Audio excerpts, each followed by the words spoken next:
Urijah put out a Instagram video, which you may or may not have seen. He said, "Sad to see my former friend TJ Dillashaw lie about me on national television to save his reputation. He knows there was no ultimatum. He got lured by money." Like, I was going to go out there and train no matter what for this fight camp. I did it my last one. I was going to go back and forth like I did this time. Except for last time I paid a lot of money to do that. I had to rent a house while I was out there. I had to pay coaches while I was out there. I had to put up a lot of money to be out there to do my fight camp, half at Alpha Male, half at Elevation Fight Team. Well, now Elevation Fight Team came to me and they want to pay me some good money to train with them. You know, they're offering to pay me to train instead of me paying to train. You know, really, if anybody else is in my situation, they would take the exact same deal. Why would Urijah come out and say that? Today I decided to tell him, because I was going back and forth to my fight camps. I was doing 4 weeks in Denver, 4 weeks in Sacramento, going back and forth. And it was every time I came back from Denver, I realized that my training was better in Denver than it was in Sacramento at the time. So I told him, I was like, look, man, my next camp, I'm going to do my full camp out in Denver. And that's when he kind of flipped the lid. You know, he just knew that. I think it was a way of him creating drama to try to get a title fight. I had the belts at the time. You know, so really he's just being a bold-faced liar, because I took him to lunch and told him about it. He's the one that gave me the ultimatum. I mean, I left the gym in tears, man. Like, even when he gave me the ultimatum, I was coming in to, like, watch practices because I wasn't allowed to practice, and he said I couldn't do that anymore either. So he full-on just kicked me out of the gym, and he can say whatever he wants, man. He knows what the truth is. I know what the truth is. All the guys there saw me leaving. Like, it wasn't like something that I wanted. You know, I didn't choose this.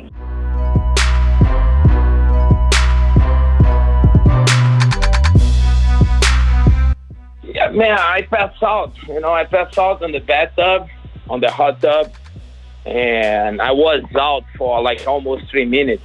My coaches, they kind of was about to call 911 and cancel the fight, because I was out on my bed, and they kind of put some ice on my chest, and then almost 3 minutes, and then I woke up and I made weight, and then I stayed on my bed for 1 hour, and we thought about canceling the fight, but you know, man, I'm a fighter. You know, I don't want to upset the fans, so I want to go there and I made my weight.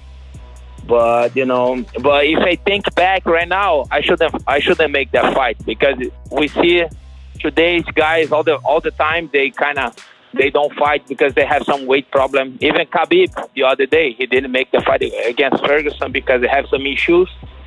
But it's fine. That's past. Now a new division, new life.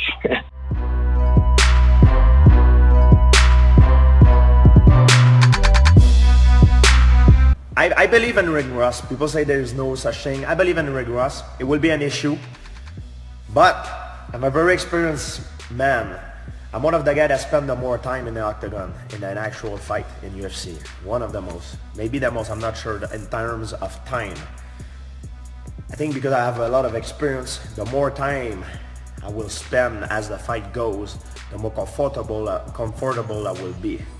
So for me, it will be very important the first second of the fight. That's when I'm gonna have to be very aware, very careful, very like that will be the most dangerous moment for me, because that's when you're been ring rust, that's when is the hardest part of the fight, is when you just step in and the fight start. That's where the ring rust comes from, the difficulty of adaptation. But after a few minutes, I will be back to normal.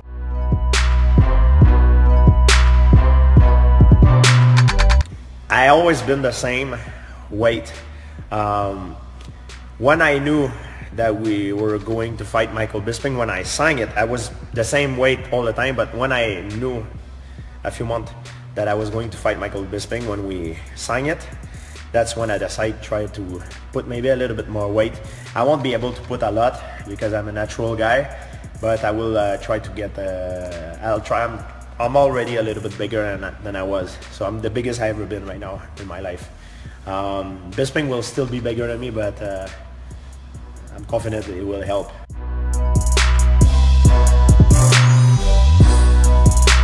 Dana White, you know, has done a lot for the sport, but he's got one injury from this sport. You know, and for him to say, the best part of the best part of UFC Brooklyn was the flight home. What was the highlight for you? Plane ride home. You're on a private jet, bro. Shut the fuck up. You're on a private jet. Most people, that would be the highlight of their life. Forget the night. You are on a private jet. Of course, it's the highlight of your night. This guy's fighting in the cage, getting hurt. Jim Miller probably. Who's the leg kick? So someone got their fucking leg. Yeah, Jim Miller. Kicked in. Yeah.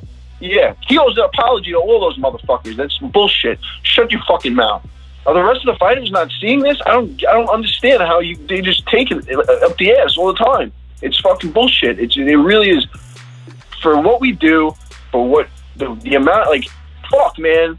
Ellenberger got elbowed. He was unconscious for a while. I was like, fuck, I don't even want to fight. Do I even want to do this? I almost left the fucking arena. I was like, fuck this. And he's going to say that, oh, the best part was the ride home? Shut the fuck up. Are you kidding me? Go fuck yourself. Don't ever talk about a fighter like that. You are not a fighter. You don't do it. You don't know. All those guys.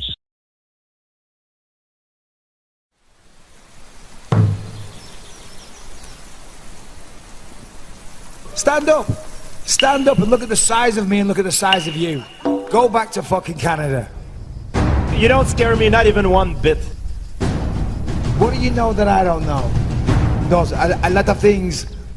I think Vegas got the best out of you, unfortunately. Yeah, it doesn't matter because I'm going to get the fucking best out of you, so shut the fuck up.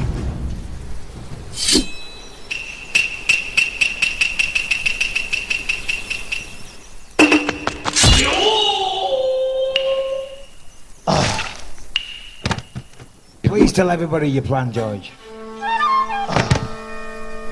I have a general long-term goal, but I'm realistically speaking.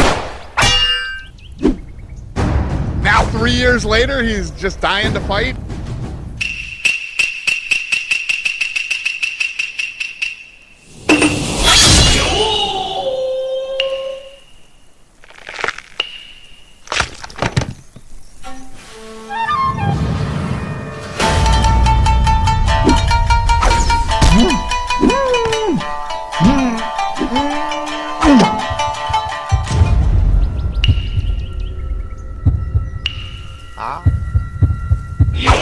Racist.